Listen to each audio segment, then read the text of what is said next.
આપ સૌ તો જાણો છો, આપણે વર્ષોથી આ પરંગણામાં સાથે રહ્યા છીએ.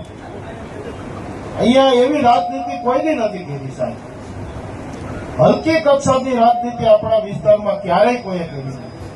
કોઈને ઉતારી પડવા, કોઈને ગાળો દેવી, આ શોભા નથી દેતું. આપણો વિસ્તાર આ સ્વીકારે.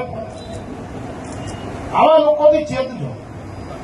આપણા ઉમેદવારને કોઈ બદનામ કરે, આપણા ઉમેદવારને કોઈ ઉતારી પાડે, સોશિયલ મીડિયામાં કોઈ આપણા ઉમેદવાર પ્રત્યે એમ કેમ બોલે, કે તો જવાબ તમામ ભારતીય જનતા પાર્ટીનો કાર્યકર આપવાનો છે, આપવાનો છે, આપવાનો છે. બધી તાકાતથી મેદાનમાં આવવાનું છે. કોઈ ગમે વાત કરે, આખા પંથકને અમે જાણીએ છીએ. આપણો ભારતીય જનતા પાર્ટીનો કાર્યકર્તા એક એક ખંભો મિલાવીને નીકળશે.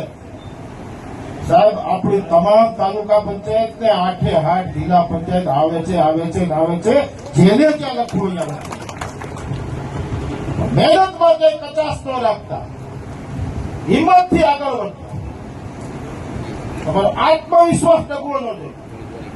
આત્મવિશ્વાસ જીતનો હોવો જોઈએ આપણો.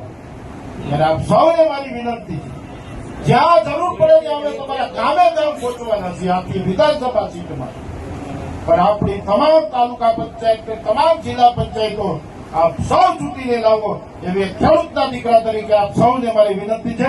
ભારત માતા કી જય.